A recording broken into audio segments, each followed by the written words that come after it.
Nós vamos, esta noite, trabalhar, então, com a questão do segundo tempo. E nós vamos entender que genialidade tomou o coração de Herodes, aquele homem tão ímpio, para transformar o segundo tempo simplesmente no maior do tempo antigo, da antiguidade. Muito bem, amados irmãos, eu convido os irmãos a abrirem em Ageu. Abra em Ageu, capítulo 2. Pegue a palavra de Deus, abra no livro de Ageu, capítulo 2. Amém? Aqui, ó, Davi. Ageu, capítulo 2. Quando você pega no livro de Ageu, capítulo 2, assim diz a palavra do Senhor, a glória do segundo tempo. Ageu, capítulo 2, a glória do segundo tempo.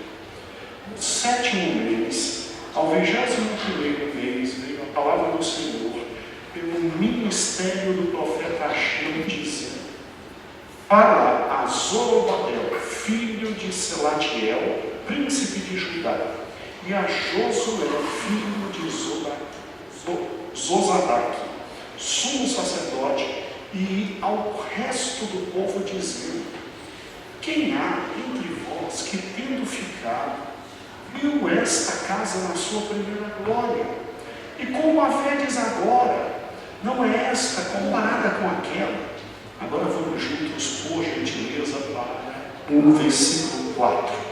Ora, pois, esforça-te, Zorobabel, diz o Senhor, esforça-te, Josué, filho de Zodac, sumo sacerdote, esforçai-nos, todo o povo da terra, diz o Senhor, em trabalhar, porque eu sou convosco, diz o Senhor dos exércitos, segundo a palavra que concertei convosco, quando saístes do Egito, e o meu Espírito habitará no meio de vós, não temais, porque assim diz o Senhor dos exércitos, ainda uma vez, daqui um pouco, eu farei tremer os céus, a terra, o mar e a terra seca, e farei tremer todas as nações, e virá o desejado de todas as nações, e encherei esta casa da glória, diz o Senhor dos exércitos.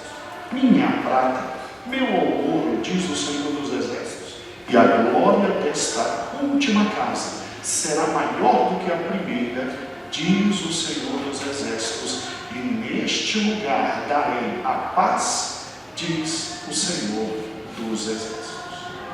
Senhor nosso Deus, nós estamos em Tua presença, e com alegria, Senhor, com alegria nós estamos na Tua casa. Muito obrigado por toda a construção que está sendo feita aqui. Senhor, muito obrigado porque já chegamos na segunda etapa desta grande obra. E agora saímos ali de baixo, ali será feito um templo muito bonito e maravilhoso, e nós nos alegramos, nós bendizemos o Teu nome, sabemos que há uma série de coisas ainda para fazer, está um pouco confusa a nossa adaptação, mas nós estamos felizes, Senhor, com tudo o que está acontecendo. Esta noite abençoa o coração do meu irmão, abençoa o meu coração.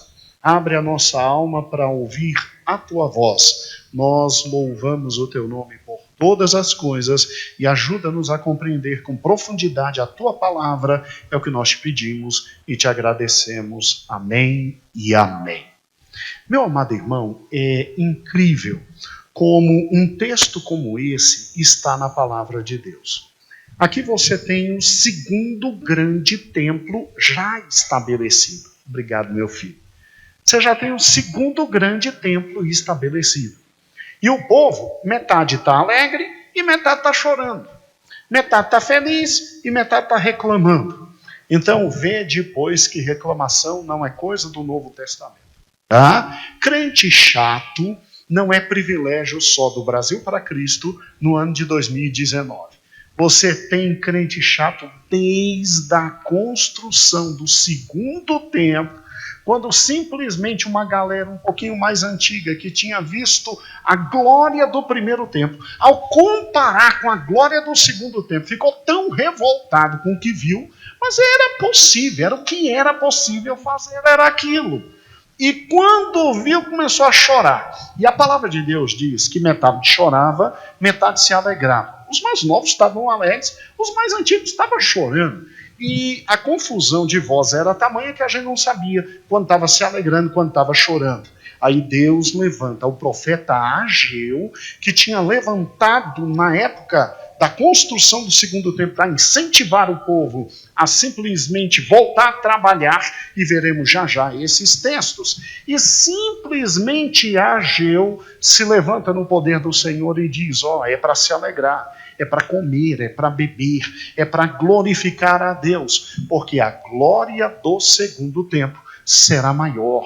Eu, Deus, farei proezas, eu mexerei na natureza, eu realizarei prodígios, a terra vai tremer, o mar vai tremer. Eu quero que vocês compreendam que esse templo em nada é menor do que o primeiro. Talvez não tenha o ouro do primeiro, talvez não tenha a prata do primeiro, talvez não tenha os cetros do primeiro, talvez não seja tão fantástico quanto o primeiro, mas é nele que pisará o Redentor. O Redentor virá e entrará por essas portas. É nele que pisará o Redentor. E a glória do segundo templo será muito maior do que a glória do primeiro templo. Aí a gente, quando olha um texto como esse, e aí todo mundo que está um pouquinho mais longe, se quiser vir mais para perto, tem espaço aqui pertinho até para acompanhar os slides. Lá embaixo a gente ficava pertinho mesmo. Aqui é bem maior. Deus vai nos dar ainda, irmãos, depois que terminar de construir tudo, aquelas paredes inteiras cheias de LED, aí as imagens vão ficar fantásticas. Aí alguns sonhos meus serão concretizados e uma aula muito filé, principalmente de ressurreição, a gente vai dar. Vai ser uma coisa bonita, Elias. A gente vai se esbaldar nessa época. Vamos aguardar. Por enquanto lá embaixo já estão refazendo tudo, está tornando bonito. Eu estava dizendo, Gedeon, que o nosso medo é que lá embaixo fique tão bonito que depois o povo não queira subir. Está compreendendo? Mas louvado seja o nome do Senhor. Bem, vamos lá. Amados irmãos, como é que começa a história do segundo templo? Não sei se teremos tempo para terminar todo o segundo templo e a expansão que Herodes fez. Mas olha que fantástico. A história do segundo templo começa exatamente após a decadência do período dos reis. Você sabe perfeitamente que o povo pede um rei para Deus. Deus escolhe Saul como primeiro rei. Esta época ela foi do ano 1050 até o ano 930. E aí o que acontece? A instalação da monarquia fez com que aquele povo tivesse uma única identidade, e tendo uma única identidade, aquele povo se solidificou enquanto nação. Agora, o primeiro rei foi Saul. Nós sabemos quão difícil foi esse reinado. O segundo rei foi o grande Davi, que tem marcas históricas até hoje. E depois o seu filho Salomão. Creio que os irmãos também sabem da história, e se não conhecem a miúde, ano que vem, quando nós começarmos o Velho Testamento, tudo isso nós vamos estudar na leitura diária.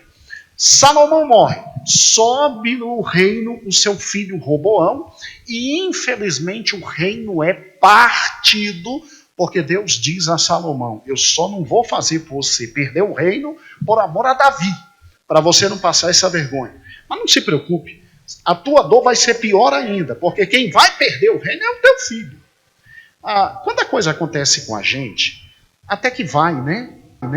A gente até sente, se arrebenta, levanta e vai. Mas quando ocorre com um filho, meu Deus do céu, por amor a Davi, Davi não viu, e Davi não soube do que Salomão aprontou, e óbvio, Davi morreu em paz, no caminho dos justos, mas Salomão sabia que seu filho ia se levantar e que, infelizmente, o reino seria dividido.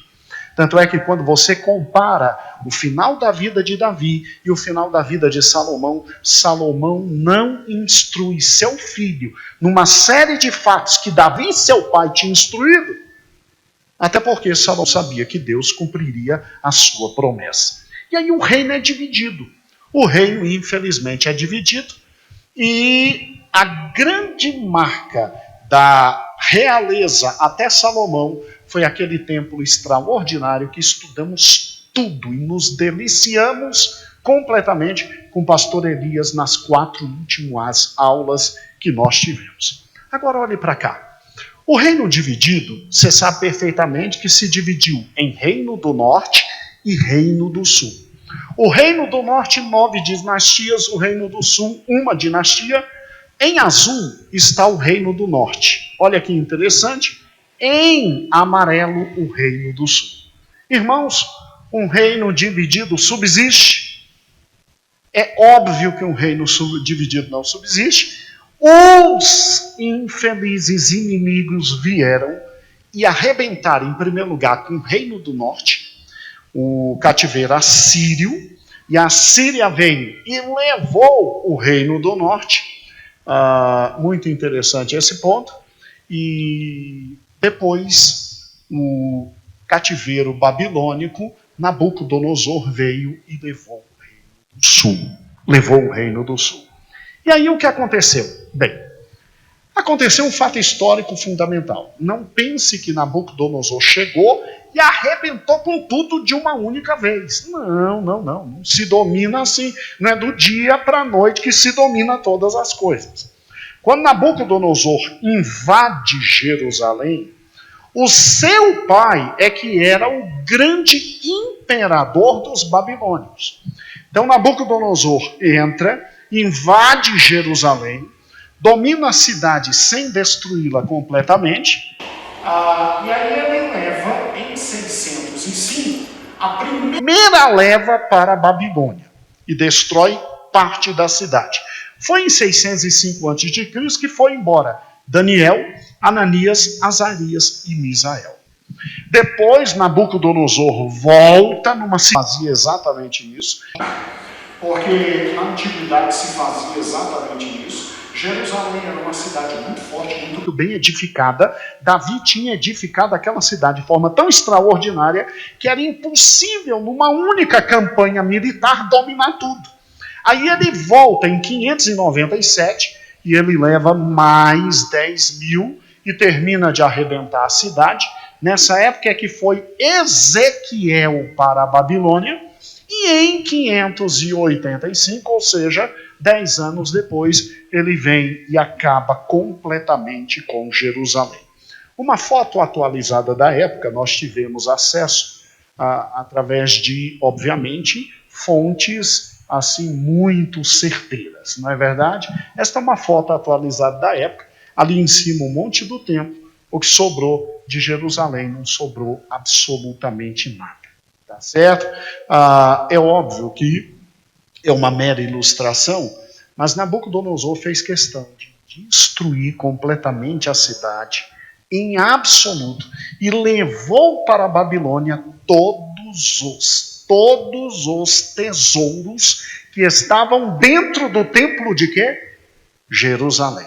Jerusalém se torna uma terra deserta, aniquilada, e fica em Jerusalém só o que tinha de pior, porque o que tinha de melhor é levado para onde? É levado para a Babilônia.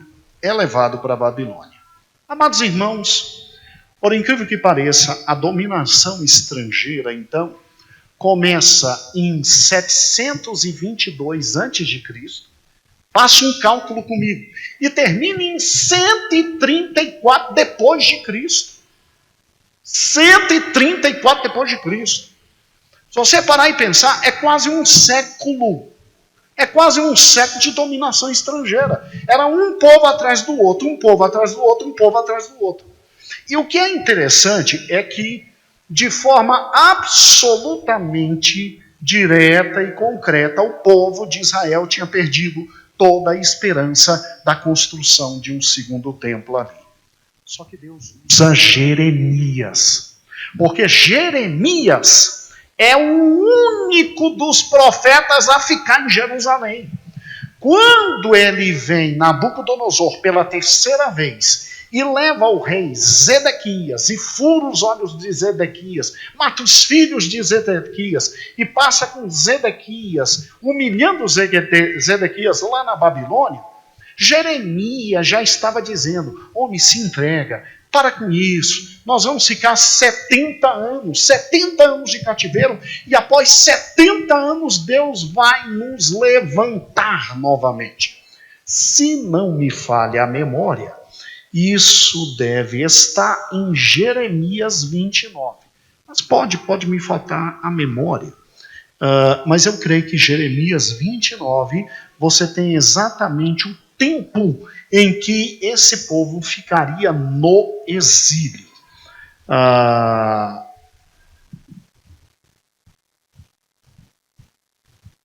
Olha que interessante. Carta de Jeremias aos cativos da Babilônia. Exatamente assim. Exatamente isso. Aqui você tem um dos textos bíblicos mais importantes. Leia em casa. Um texto como esse, só quem podia produzir era Deus. Porque simplesmente Jeremias manda uma carta dizendo: animem-se, comam, bebam. Não é para viver em depressão aí na Babilônia, não. Como não viver em depressão na Babilônia? Né? Como não viver? E Jeremias, usado por Deus, diz: fica em depressão não, levanta a cabeça, come, porque é só 70 anos de chicote. Só 70 anos de quê? De chicote. Por isso que Daniel, quando estava lá no reino, ele disse assim: olha, eu orei, eu busquei a Deus, eu li o livro de Jeremias, e eu vi que tinha chegado o tempo, eu dobrei o joelho, e Deus haveria de restaurar Israel. Irmãos, Deus é Deus. 70 anos de cativeiro, e o que ninguém poderia esperar aconteceu. Vá, por gentileza, para o livro de Esdras. Vá, por gentileza, para o livro de Esdras.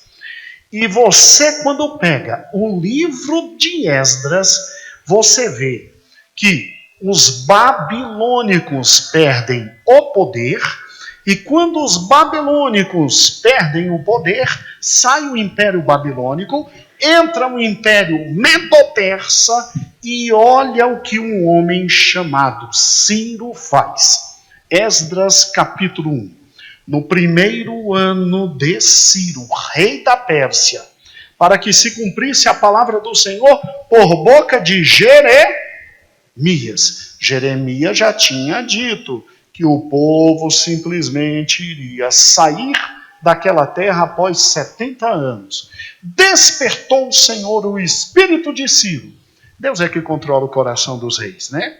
O coração dos reis é como o mar na mão do Senhor. Despertou o Senhor o coração, o espírito de Ciro, rei da Pérsia, do qual fez passar um édito, uma ordem, por todo o seu reino, com este escrito: assim diz Ciro, rei da Pérsia: o Senhor Deus dos céus me deu todos os reinos da terra, e ele me entregou de edificar uma casa em Jerusalém, que é em Judá. Aí o que ninguém esperava aconteceu. Esse homem disse: Deus me deu todos os reinos e me mandou edificar uma casa para ele em Jerusalém. E aí deu uma ordem que ninguém esperava: quem há entre vós de todo o seu povo, seja o seu Deus com ele. Ou seja, judeus é para subir. Sai daqui, vai para Jerusalém. E suba a Jerusalém, que é em Judá, e edifiquem a casa do Senhor, Deus de Israel. Ele é o Deus que habita em Jerusalém. Agora, Ciro era tão democrático que ele fez assim: quem não quiser ir e ficar, não tem problema. Manda oferta. Manda oferta. Não vai ficar aqui sem mandar oferta. Olha o que ele diz no versículo 4. E todo aquele que quiser ficar em alguns lugares e andar peregrinando, os homens do seu lugar ajudarão com prata e com ouro e com fazenda e com gado, afora as dádivas voluntárias para a casa de Deus que habita em Jerusalém. Então se levantaram os chefes dos pais de Judá e Benjamim, e os sacerdotes e os levitas, com todos aqueles cujo Espírito de Deus despertou para subirem e edificar a casa do Senhor que está em Jerusalém. E todos os habitantes dos arredores lhe confortaram as mãos com prata, ouro, fazenda, gado e com coisas preciosas, afora tudo que voluntariamente se deu. Também o rei Ciro tirou os utensílios da casa do Senhor, que Nabucodonosor tinha trazido de Jerusalém e tinha posto na casa dos seus deuses. Este tirou Ciro, rei da Pérsia, pela mão de Mitredate, o tesoureiro, que os deu conta a Sesbazar, príncipe de Judá. Sesbazar era pai de, alguns dizem que é pai, outros dizem que era avô de Zorobabel, tá? Este é o número deles. Aí vem com o número, 30 e tantos mil, 30 e tantos mil, 30 e tantos mil, e desceram da Babilônia a Jerusalém. Se um dia um dos irmãos quiser fazer um estudo comparativo, é muito bonito, entre o primeiro êxodo e o segundo êxodo. Então, Jefferson, Deus tira o seu povo com mão forte do Egito, só que com muita praga, com muita dor. Agora vem um segundo êxodo, Deus tirando seu povo com mão forte da Babilônia. E o que acontece? O que ninguém esperava que acontece, daí vem o salmo que diz: quando o Senhor nos retirou da Babilônia e nos trouxe de volta, nós estávamos como quem fica absolutamente anestesiado. A gente não estava sabendo direito o que estava acontecendo, e a alegria voltou, e a felicidade voltou, e o cântico voltou.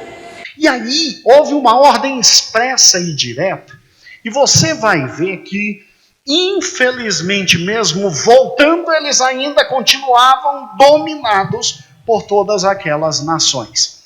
Esse período, eles eram escravos, 772 caíram na mão dos assírios, 587 a parte do sul na Babilônia, 333 Alexandre o Grande invade lá de novo, destrói tudo de novo, uma loucura, e, amados irmãos, em 60 cai no Império Romano, e aí é a época que Jesus Cristo nasceu.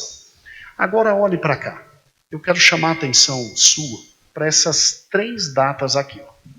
722, os assírios levaram todo o reino do norte.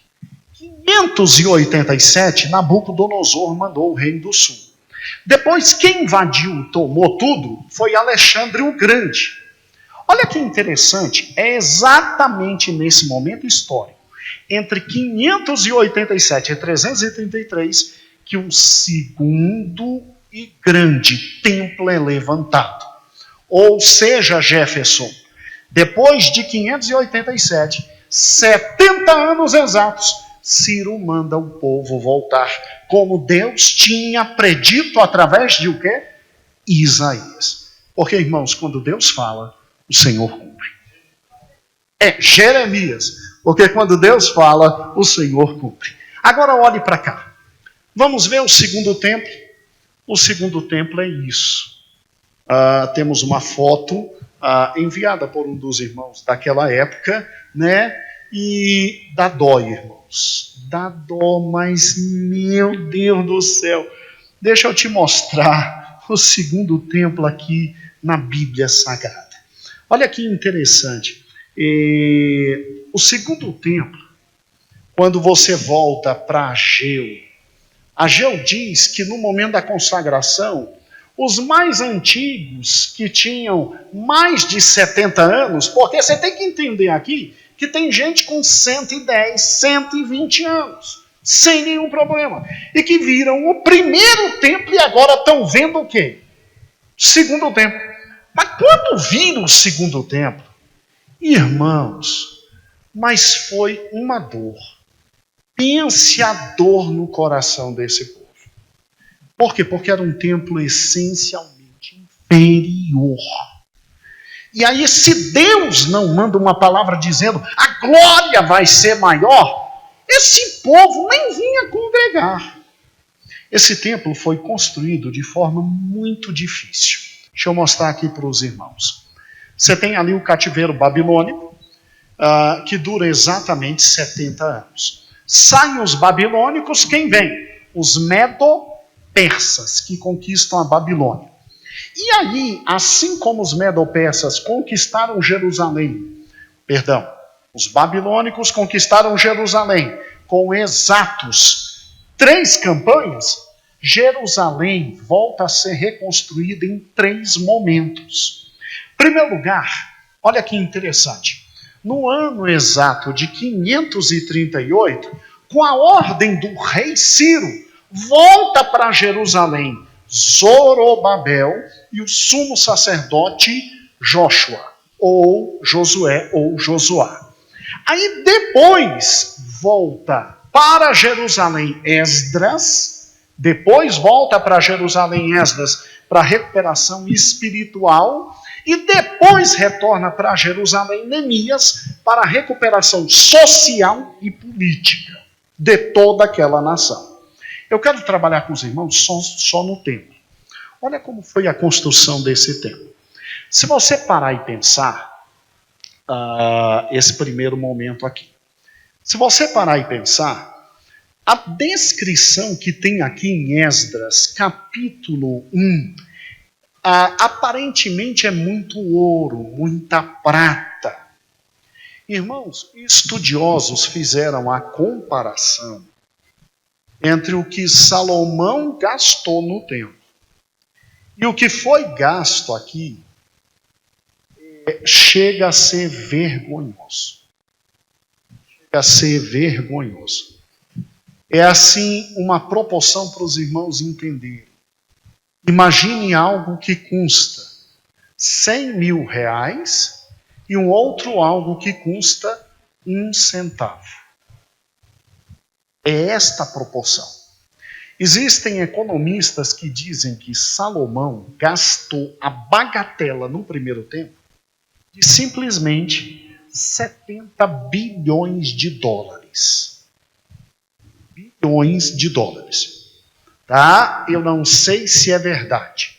Esse templo aqui, o máximo que chegou foi 7 mil dólares. Você compreende a diferença? Você entendeu que aqui Gedeon era simplesmente usando o que dava, como dava, da forma que dava. E olha que veio muito ouro, veio muita prata. O Elias, nosso querido pastor Elias, chegou a fazer até um pouco da comparação do antigo tempo com esse tempo. Aqui as coisas não eram mais de ouro, eram de madeira. Muitas pias de madeira. Era o que tinha. Era o que tinha. Irmãos, quem viu a glória do primeiro tempo, ao ver o segundo, entrou em desespero. Agora, além de ter material e recurso próprio, pouco, o povo que voltou não foi todo o povo que estava, porque já tinha gente estabelecido na Babilônia que não quis voltar. Tanto é que o rei diz, quem não quer voltar, pelo menos contribui. Pelo menos chega financeiramente com dinheiro. Não quer voltar? Contribui. E o que eu acho interessante são esses dados aqui. Olha a dificuldade. Ciro convida os judeus para voltarem. Ele devolve todos os utensílios que Nabucodonosor roubou do templo. Excelente até aí, sem nenhum problema. Zorobabel, que é da descendência de Davi, como se fosse um tetraneto, uma coisa assim de Davi, Zorobabel é que lidera e voltam 50. Quando eles chegam aqui, olha a viagem, irmãos. É a mesma viagem de Abraão voltando para a terra. Eles saem exatamente aqui da Babilônia, já não está funcionando mais. Eles saem exatamente aqui da Babilônia e eles caminham até o quê? Jerusalém. Se você parar e pensar, muitos judeus já tinham ficado lá. E muitos, quando chegaram na terra, que viram que era a terra, disseram, aqui eu não fico não. Voltaram. Ficou só corajoso, irmãos. Só gente literalmente ligada a Deus. E o que é interessante é que primeira coisa que eles fizeram foi exatamente levantaram um altar para que o sacrifício da manhã e da noite fosse restabelecido. E Zorobabel simplesmente começa o templo, as obras do templo, com o que tinha na mão. Só que, infelizmente, você tem os samaritanos descendo ali da parte do norte, vindo para cá dizendo: posso ajudar? Posso ajudar? Uma pergunta sempre me fizeram: pastor, por que Zorobabel não permitiu que os samaritanos ajudassem? Irmãos, quem eram os samaritanos? Eram judeus impuros. Eram judeus que tinham se misturado com outros povos. Eram judeus que não serviam a Deus. Seria a mesma coisa do que permitir, chegando aqui na igreja, vou dar um exemplo bem tosco. Imagine que Gilberto Gil quer cantar uma música aqui num culto nosso. E aí a gente permite Gilberto Gil cantar um hino. Aí ele vem, canta o hino, aqui dentro. É possível isso? Aqui dentro. É possível isso? É possível Gilberto Gil participar do louvor nosso. Podia Elvis Presley voltar aqui e não cantar grande estudo. Era a mesma coisa. Era como você permitir que gente que não tinha comunhão nenhuma com Deus participasse da construção do próprio templo. Você sabe o que eles fizeram? Eles simplesmente enviaram uma carta lá para o imperador, que agora já não era mais Ciro, e esse imperador simplesmente ordenou que parasse a construção por 14 anos. Parasse a construção por 14 anos. Nesse momento, Deus levanta Ageu, Deus levanta Zacarias e diz: não é para obedecer o homem, é para me obedecer. Volta e edifica a casa. Como é que vocês estão morando em palácio e eu estou naquela porcaria caindo aos pedaços? E aí sim, em 4 anos, o templo ficou absolutamente pronto. E aí está o lindo templo de Zorobabel. O lindo templo de Zorobabel. Ele tinha 27 metros de largura, 45 de altura, era 1/3 maior que o outro. Mas, conforme a gente leu aqui em Ageu, o dia da apresentação do templo não foi tão bonito quanto a apresentação do primeiro templo. Mas Deus prometeu: ele será maior e a minha glória estará aí dentro. E este era o templo que eles tinham. Ou seja, Neemias volta, ou seja, Esdras volta. Esdras, quando volta, tem que simplesmente olhar para o povo que tinha voltado e tinha se casado com mulheres que não eram judias e não eram da religião. E Esdras só disse o seguinte: escolhe, ou serve a Deus com decência ou morre. Acabou o casamento misto, acabou tudo. Tiveram que despedir mulher, tiveram que despedir filho. Foi uma coisa horrível, mas Esdras fez a limpeza espiritual do povo. Depois Neemias vem e faz a solidificação dos muros, e aí a terra se torna firme. E, amados irmãos, o tempo passa, o tempo anda, e é exatamente este o segundo tempo, que vai ser agora objeto dos olhos de um homem extremamente sagaz. Pense um homem esperto. Multiplique por 1000. Você está diante de alguém que no máximo chegaria aos pés de Herodes o Grande. Eu não sei se você consegue se lembrar agora do político mais inteligente que você conheceu em toda a sua vida. O político mais sagaz, o político mais fantástico, o político mais futurista que você tenha conhecido na vida.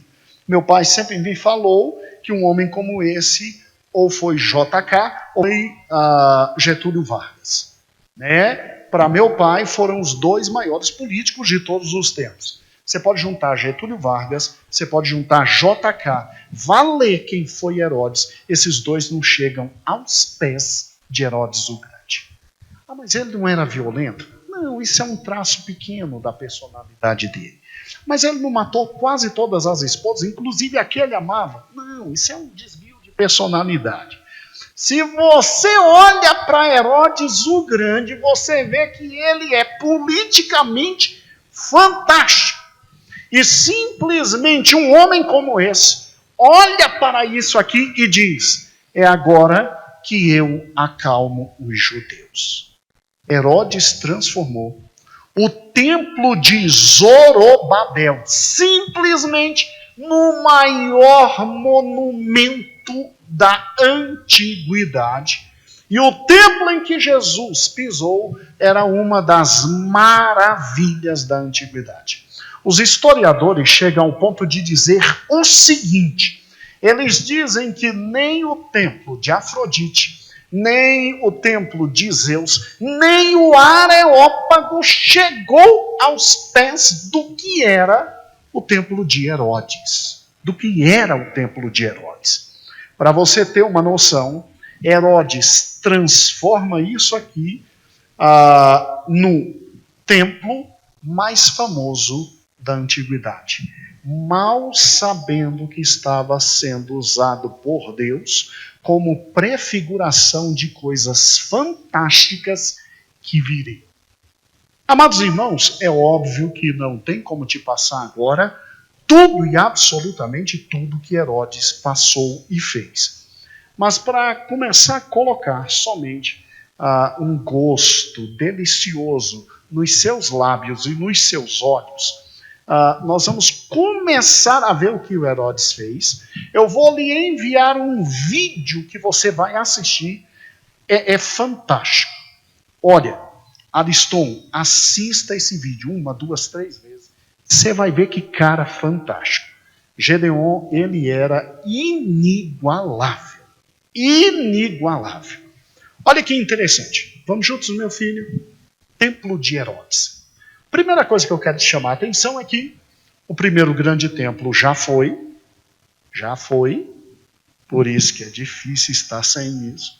O segundo grande templo já foi, excelente, e agora nós estamos ali no templo de quê? Herodes. Muito bem, por gentileza, meu filho, está olhando ali. Isso não é só croquis não, Ariston. Isso é a comparação histórica. Histórica. Davi, toda vez que eu fizer assim, você vai. Tá? Vamos juntos. Templo de Salomão. Você está vendo que só a área do templo. O templo de Salomão era simplesmente menos da metade que o templo de Herodes. Eu não estou falando tudo que ele fez no Monte Moriá, não. Eu estou falando só a área do templo. Olha o templo de Herodes. Deixa eu comparar para você nos croquis ali embaixo. O templo de Salomão, terminado em 957 a.C., era menos da metade do tamanho do segundo templo. Expandido em Jerusalém, e que Herodes começou a construir no ano 20, alguns dizem que foi o ano 19 a.C. O interessante, irmãos, é que quando o templo foi realmente terminado, ele foi literalmente todo terminado com todo o esplendor, exatamente 7 anos antes de Tito entrar e destruir tudo. Muito interessante, né? Então, quando Jesus esteve no templo e os discípulos olharam e disseram: "Oh, que fantástico, que fantástico", o templo ainda estava em construção, hein? Ainda estava em construção, terminando alguns detalhes. Solene, olha que interessante. Vamos para o coquinho aqui embaixo. Templo de Salomão. Vamos lá? Comparando. Templo de quê? Herodes. Vamos lá. Por gentileza, meu filho. Mais uma. Você está vendo? A área do templo é a metade. Olhando ali para cima, você tem exatamente isso aqui, ó. Você viu a separação? Volta, Davi. De novo. Olha a separação. Ou seja, só a área do templo é mais do que a metade. tudo que está no templo de Salomão, simplesmente você tem no templo de Herodes ampliado. E olha que o templo de Salomão era muitas vezes mais bonito que o templo de quê? Zorobabel. Eu nem botei o segundo templo ali, porque o segundo templo ia passar vergonha. Compreendeu? Tá? Ia passar vergonha. É melhor comparar coisa grande com coisa grande. Olha lá, muito maior. E se você verificar, aquela área que acabamos de identificar ali, volte, Davi. Aquela área que acabamos de identificar, não é aí mesmo. Foi acréscimo feito por o quê? Herodes. Acréscimo feito por Herodes. Vamos a uma segunda figura, por gentileza. Olha que interessante. Quando você olha os dois templos, eu agora botei e ampliei o templo de Salomão e o templo de Herodes. Olha o total do templo de Salomão. Agora olha a figura do lado. Olha que interessante. O templo total cabia ali. E era menor do que lá. Significando então que toda aquela última parte ali que vamos destacar agora é simplesmente uma ala absolutamente nova. Feita por quem? Herodes. Isso só na área do templo. Você acha que Herodes ia fazer só isso? Herodes tinha complexo de superioridade. Herodes era maluco. O vídeo que você vai receber, que eu vou te passar, vai te deixar assim encantado com esse maluco que quis matar Cristo, com as construções que ele fez. Júlia, olha que interessante. Vamos aqui. Quando você faz as comparações, você tem exatamente o seguinte. Em primeiro lugar, o templo de Salomão tinha 5 hectares. O templo de Herodes, ele vai ter no total não só o templo, mas tudo que ele criou. Além daquilo, ele cria muito mais, principalmente a ampliação do pátio dos gentios e dos pórticos de Salomão, que eu vou te mostrar já já. Tinha simplesmente 15 hectares. Era 3 vezes maior. Gedeon, olha que loucura. Eu não consigo ver isso. Você consegue. Mas olha que loucura. Ele ampliou simplesmente 488 metros para o oeste, 470 metros para o leste, 315 metros para o norte e 280 metros para o sul. Esse cara fez só isso. E olha que historiadores dizem que ele não ampliou mais ainda, porque os construtores dele e construíram, você vai ver no vídeo que eu vou te mandar, o Heródio, a fortaleza de Massada. Construíram uma cidade em homenagem, irmãos, aos imperadores romanos, porque ele tinha que puxar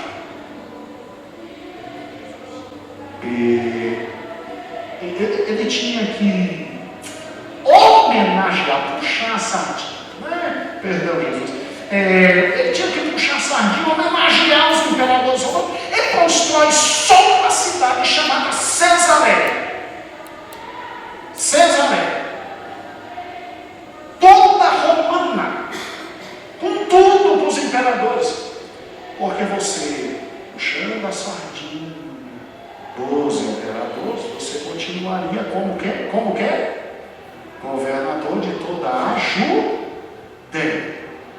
E aí o filho mais velho nasce, você mata. O segundo filho você mata. O terceiro filho você mata. Aí você deixa vivo os imbecis. Eles não vão te tomar o trono rapidamente, compreendeu? A mulher que pode te ameaçar, por mais que você ame, você mata. É coisa simples, política pura. Vocês vão adorar o vídeo. Vão adorar o vídeo. Olha que interessante. Então, se você raciocinar, ele olha para o templo e ele diz, é aqui que eu vou conquistar os judeus, porque ele era edumeu. Ele era descendente de Ismael. Ele era descendente de Esaú. Odiávamos ele, nós, os judeus, assim dizia Flávio José. odiávamos ele. E aí, como ele fez uma obra faraônica com o novo templo, aí nós amamos ele. Aí ele caiu nas graças. A liderança na época, Joel, não era como você, um futuro pastor que teremos, homem sincero com a palavra de Deus. Não era isso. A liderança era corrupta. Se você quiser saber quem eram os líderes religiosos na época, Joel, é só ler Malaquias. Os líderes políticos, os juízes. Leia Malaquias. Aí fica fácil comprar os outros com dinheiro, Jeff. Mas é muito fácil. Difícil é o que o pobre do Gedeon e Aizinho estão fazendo. Pedir dinheiro e construir o que está saindo. Né? Isso é que é difícil. Agora olhe para cá. Por gentileza. Olha que fantástico isso, irmãos. Olha o que esse homem faz. Você está vendo a parte amarela? Não é alaranjada, não. Não é alaranjada. É a parte o quê? Amarela. Ali era o local do primeiro e do segundo o quê? Templo. Você está vendo a parte verde? É o que ele ampliou. Você sabe como foi feita essa ampliação? Ele escavou 60 metros para baixo, criou abóbadas com pedras de mais de 10, 20, 30 toneladas para suportar o que ele ia fazer em cima, Gedeon. Gedeon, olha que fantástico. Eu não sei explicar isso não, mas você está aqui e você vai me ajudar. Aquela parte verde, ele solidificou. E depois ele solidificou toda a parte do templo para suportar as mudanças que ele ia fazer. Que o templo seria maior e teria novos pavimentos. Irmãos, olha que fantástico isso aqui. Vamos agora ver aqui embaixo. Vá lá. Primeiro nós vamos ler e não vamos entender nada. Aí depois nós vamos ver as figuras e vamos entender tudo. Olhe para cá, juntos. O monte do templo foi ampliado através de construção de 4 andares. Mas não é 4 andares, irmãos, do templo. O que ele vai fazer depois é mais de 50 metros. É 4 andares para baixo. Para suportar o tanto que ele ia aumentar. Pastor, mas por que esse homem maluco me fez? Garagem subterrânea se não tinha carro. Não, era para suportar a obra faraônica que ele ia fazer. É 4 metros para baixo. Olha que fantástico o que ele fez. 4 andares de arcos, abóbadas, abaixo do átrio dos gentios, de 6 metros de largura, 6 metros do alto. Dessa forma, a maior montanha foi feita. Então, ele se aproveita muito da montanha. Foram necessárias mais de 1 milhão de toneladas de pedras. Adivinha como é que a gente transportava pedra na época de Herodes? Era fácil. Você colocava uma madeira aqui, uma madeira aqui. Botava a pedra, tira essa madeira, botava aqui, a pedra rolava. Bota a madeira aqui, rolava. Pastor, quem ia fazer isso? Você tem escravos. Não é uma delícia? E você tem os pobres, que vendem a alma por qualquer coisa. Olha aqui. Cada fileira de paredes lá embaixo continha de 800 a 1.000 pedras de quantas toneladas? 4,5 toneladas. E Herodes era tão fantástico o construtor que ele colocava as pedras uma junto com a outra que não passava papel. Como é que isso era feito? Eu não sei. Herodes o Grande. Vamos lá. O recinto do templo levou 80 anos para terminar por causa da fundação, que ele tinha que ampliar. Meu filho, a imagem. Você está vendo ali, ó? É que aqui não está funcionando mais. Que pena. Está vendo ali em cima é o templo. Ali embaixo é o Monte Moriá. Você está vendo as abóbodas? Você está vendo que ele cava e ele vai 4 garagens de abóbodas, com essas pedras de 4,5 toneladas. E ele consegue fazer a fundação. Olha lá, de novo, Davi, amplia. Ele faz a fundação. E depois que ele consegue fazer a fundação, aí não é para ninguém morar, não. Aí era subterrâneo para aguentar o que estava em cima. Depois que ele fez a fundação, aí é que ele constrói toda a ampliação. Aí é que vem todo o templo, o pátio dos gentios e os pórticos de Salomão. Então, volte, Davi, por gentileza. Olha que interessante. Aí ele usa simplesmente o terreno que era só 5 hectares, passa a ser agora 15 o quê? Hectares. Vamos para a próxima figura, Davi. Olha que interessante. Vamos. O Monte do Templo foi um verdadeiro trabalho de engenharia. A maior construção do mundo na época.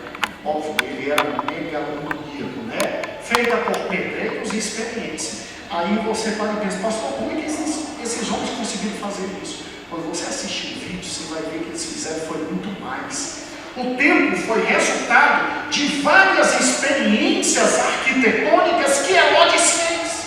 Como Heródio, como a fortaleza de Massada. Herodes tinha tanto medo de que viessem contra ele matá-lo, que ele pegou o local mais deserto do deserto e construiu uma fortaleza para ele, com água e banho quente, frio, gelado e morno. Sentiu quem era? Olhe para cá. Vamos? A boa construção foi muito importante, porque na época da Páscoa, irmãos, quando o povo vinha, era mais de 250 pessoas no recinto. Olhe lá, uma foto tirada na época, não é verdade? Tá? Olha ali, ó. Olha que obra faraônica. E aí eu quero agora, por gentileza, mostrar para os irmãos, próxima filha. Eu quero mostrar para os irmãos tudo isso tirado do Atlas da Bíblia. Pode passar? Por gentileza, filha. Na época de Salomão e na época do segundo templo, era o templo, pouca coisa do lado. Na época de Herodes, você tem um templo, você tem essa primeira parte que ele constrói, você tem a ampliação pegando todo o Monte Moriá, você tem a construção dos pórticos, e daí o motivo pelo qual de 5 foi para 15 hectares. Agora, fantástico é andar aí dentro em exato sobretudo. E você ver como Herodes se tornou instrumento para o cumprimento da palavra de Deus, inconscientemente. Mas aí é quarta-feira que vem e o Senhor há de nos abençoar. Amém? O Senhor há de nos abençoar. Você compreenderá uma série de passagens do Velho Testamento e do Novo Testamento na próxima quarta. Mas eu quero lhe dizer, entenda. Deus usa quem Ele quer, quando Ele quer, na hora que quer, mas Ele cumpre sua palavra. A glória do segundo templo seria muito maior que a glória do primeiro. E simplesmente Deus usou o maior construtor na época, com os melhores arquitetos da época, com exatamente os melhores engenheiros da época, e as mais modernas, os mais modernos entendimentos e conhecimentos de engenharia e construção para a edificação deste grande templo. Tem gente que diz que Herodes foi usado pelo diabo, que Deus não queria tudo isso. Mas ao contrário do que muita gente pensa, Jesus Cristo, ele ficava ali nos pórticos e principalmente no pátio dos gentios, e foi ali que ele expulsou cambistas. Ele bateu em todo mundo e ele diz, ó, tudo aqui é a casa do meu pai e tudo aqui é a casa de oração. Vocês têm transformado tudo isso em covil de salteadores. E isso é muito importante na medida que você entende todas as partes e você vê que Cristo não se circundou somente no santo e nos santos dos santos. Como ele chama tudo aquilo casa da parte e casa do seu pai. Isso é lindo, irmãos. Por gentileza, não falte quarta-feira que vem. É muito lindo cada detalhe do nosso querido templo ampliado por Herodes. Amém? E isso aí é um nada, irmãos, em relação a tudo o que Deus ainda vai fazer. Eu achei muito bonito o último estudo de domingo de manhã, quando o pastor Elias nos falando de todos os fatos e dizendo o que será que ainda vem? O que será que ainda vem? Ninguém conseguia, irmãos, pensar que houvesse algo mais belo, mais fantástico, mais bonito que o templo de Salomão. Ninguém pensava que alguém pudesse sobrepujar. Herodes vem e Herodes faz isso. Herodes vem e faz isso. Isso é um nada em relação a tudo que está preparado para nós nos céus. Portanto, louvado seja o nome do Senhor. Então, quarta-feira que vem, a gente encerra toda esta parte e a gente não fica atrás das demais congregações que darão o que nós passaremos na quarta-feira que vem para os irmãos, exatamente domingo de manhã, quando temos a Santa Ceia. Amém? Irmãos, guarde no coração, havendo Deus falado não cumprirá, é lógico que ele vai cumprir. E ninguém despreze o dia das coisas pequenas, porque foi em razão de existir o segundo templo, infinitamente menor, infinitamente menos belo, menos grandioso que o primeiro templo, é que esse templo é pego e simplesmente ampliado e tornado em uma das grandes maravilhas do mundo antigo. Mesmo que por um homem ímpio, mesmo que de forma ímpia, mesmo que de forma errada, mas Herodes foi sim instrumento para o cumprimento do que estava em Ageu. E a glória realmente do segundo templo foi muito maior que a glória do primeiro templo. Amém? Louvado seja o nome do Senhor. Amados irmãos, vamos então agradecer a Deus por esse momento. Os irmãos estão vendo que nós estamos de mudança. Não estamos mais embaixo, agora estamos aqui em cima, né? Lá embaixo está ficando tudo bonito, está ficando tudo modificado. Nós estamos com receio de que lá embaixo fique tão bonito que depois o povo não queira mais subir, né? Mas acho que isso não vai acontecer, não. Pelas fotos que Izinha estava me mostrando, ela vai mostrar na próxima ceia fotos, design do que virá lá embaixo. Os irmãos verão tudo que Deus vai nos dar e vai nos abençoar. E começamos essa nova fase, por quê? Porque no meu coração e no seu coração tem a casa de Deus em primeiro lugar e sua obra, e louvado seja o nome do Senhor. Estamos continuando e estamos fazendo, e louvado seja o nome do Senhor. Amém? Vamos louvar a Deus. Pastor.